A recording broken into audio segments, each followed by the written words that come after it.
jin, setan, iblis dibangkitkan semula. Jin yang mampu hidup pun hidup, jin yang mati pun hidup, setan pun hidup balik. Itu dipanggil sebagai ashrul ajsad. Walaupun tinggal rangka, walaupun tinggal tanah, hanya seketul saja tulang yang tidak hancur daripada tulang sulbi, daripada itu pun Allah boleh bangkitkan semula.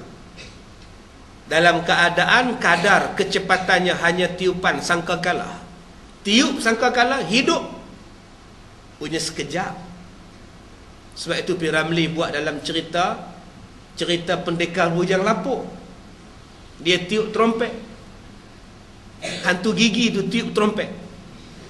Hantu gigi buang gigi palsu dia tiup. Oh, lumayan kasar, nanti saya panggil geng saya. Dia tiup trompet. Pom pom pom pom pom pom. Semua bangkit hantu kubur. Sekelip mata je.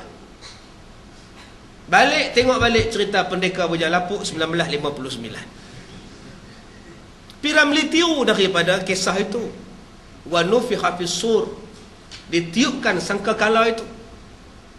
Bangkit sekelip mata, sekejap aja, tak susah. Kita nak buat kuih bangkit pun susah. Kadang-kadang kuih bangkit yang kita buat tak bangkit-bangkit, tidur je. Tak naik-naik, mak kuih bangkit apa mak? Entahlah kata dia. Susah nak buat kuih bangkit, tapi bagi Allah tak susah. Sebab tu nama dia kiamat. Kiamat maknanya bangun. Kiamat maknanya bangun. Bangun daripada apa? Bangun daripada tidur, bangun daripada mati. Itu dipanggil kiamat. Semalam kita mati, pagi tadi kita kiamat, bangun kita.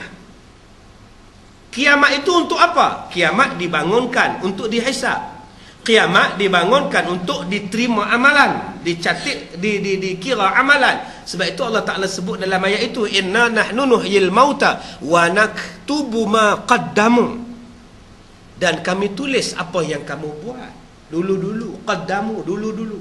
Sebelum kamu mati, semasa apa yang kamu hidup, kami tulis. Bila? Sejak akil baligh. Ni anak-anak kita ni, anak-anak tahfiz ni, masing-masing sudah ada buku catatan masing-masing. Allah dah naktubu, kami tulis lah. Sebab tu jangan degil, jangan melawan. Start daripada sekarang kena jadi baik sampai mati. InsyaAllah adik-adik di syurga. Daripada kecil, daripada akil baligh dah baik. Tangan baik, kaki baik, mata baik, lidah baik, hidung baik, mata baik, telinga baik, semuanya baik, hati baik, makan minum pun baik. Mana lagi tempat untuk orang yang baik-baik kalau bukan syurga? Allah tulis apa yang kita buat. Apa yang kita buat tahun 70? Oh, naik motor Vespa, ronda sampai ke zoo negara, bawa makwa belakang. Allah tulis. Kalau kita minta ampun, selesai. Tak minta ampun, Allah tulis lagi. Kita duk pegang tangan dengan tunang kita tu, Allah tulis benda itu, tak pernah padam pun. Sehinggalah di hari kiamat, manusia yang dapat kitab catatan amalan dia selak satu-satu. Dia kata, kitab ni apa? Semua benda yang aku buat yang kecil-kecil pun ditulis. Kitab apa ni? Dia boleh tanya pada malaikat, kitab apa ni yang aku kecil-kecil pun tulis? Oh, sudah. Perkara yang kecil-kecil pun kita ditulis. Subhanallah. Kita pergi kenduri rumah orang, minum air, oi, manisnya. Gula apa ni, lori gula tumpah lah. Yang tu pun Allah tulis. Allahu Akbar. Yang tu pun Allah tulis. Tuan-tuan jalan balik pada kenduri, tengok, oi, panasnya. Yang tu pun Allah tulis. Itu yang saya katakan tadi, kitab apa ni semua dia tulis. Tuan-tuan, kitab yang kita nak baca ni, muka surat tak sampai 100 je bah. Berapa tahun habis? Berapa tahun? Nak hurai tu berapa tahun? Bayangkan kitab kita ditulis, semakin banyak cakap, semakin banyak tebal kitab. Semakin banyak buat, semakin tebal kitab. Semakin kaya, semakin tebal kitab. Bayangkan. Semakin banyak cakap, semakin tebal kitab. Semakin banyak pinggan mangkuk, kain baju, retak benda, lagi tebal. Siaplah selendang delima, selendang sarima.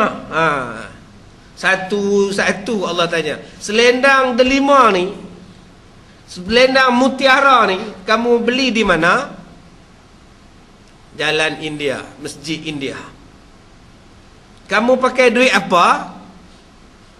Sudah. Duit suami bagi.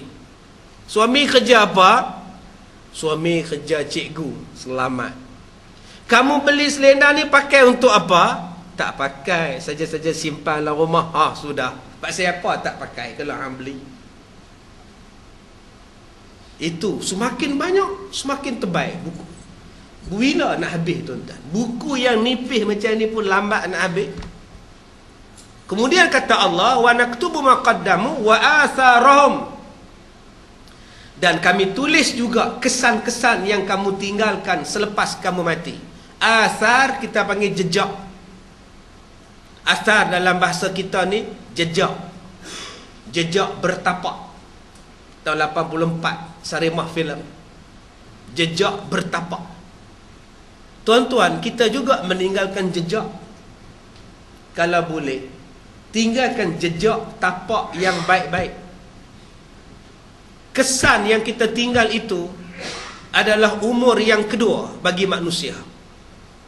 Umur yang pertama, umur hidup sekarang ni. Sekarang ni umur nombor 1. Umur nombor 2 apa? Selepas kita mati, apa yang kita tinggalkan itu umur nombor 2. Kalau jahat, sebutannya jahat. Kalau baik, sebutannya baik. Sebutan itulah umur nombor 2. Surau ni yang mengasaskan dia Tuan Haji itulah, arwah dah pun. Masjid ni Tuan Haji itulah yang asaskan. Dialah yang bagi tanah dia buat masjid. Itu umur nombor 2. Kalau tuan-tuan baik-baik, juga umur jahat.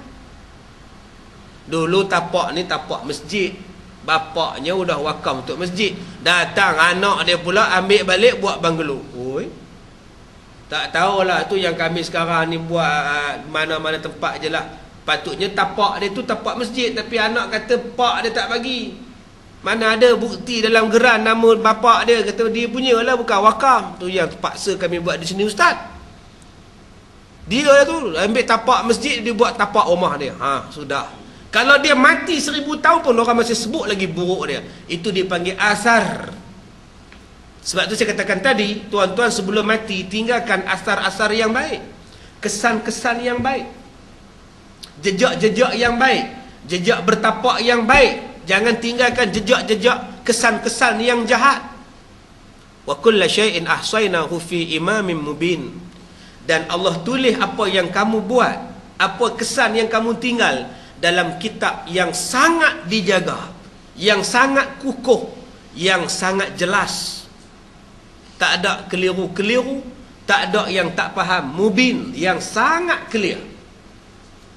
Tuan-tuan, kalau kita tulis dalam internet, boleh hilang. Datang virus, habis. Kalau kita tulis dalam pendrive kita pun, boleh rosak. Kita simpan dalam buku kita pun, buku tu boleh makan anai-anai, boleh terbakar. Tapi kitab Allah tak terbakar, tak ada virus, tidak ada yang merosakkan buku itu. Malah buku ini, saya katakan tadi, dicatat apa yang kita buat, sehingga kita sendiri pun tak tahu itu perbuatan kita. Sebab kita lupa atau pandang kecil dengan perbuatan itu. Contoh saya buat perbandingan itu. Orang mula-mula buat CD atau buat kaset ceramah saya tahun 95. Tahun 95, tahun 96 tu orang dah start buat lah CD atau kaset. Masa tu tak ada CD, kaset ceramah. Mula-mula tajuk dia wajah-wajah mayat. Wajah-wajah mayat. Masa tu jualan dia cukup hebat lah. Walaupun saya tak ada royalty. 25,000 keping masa itu. Layak dapat platinum disc tu. Tak pun gold tu dapat. Satu Cina daripada syarikat muzik telefon saya, minta nak jadi pengedar. Saya kata saya toke, saya bukan saya buat. Itu saya ceramah, orang rakam.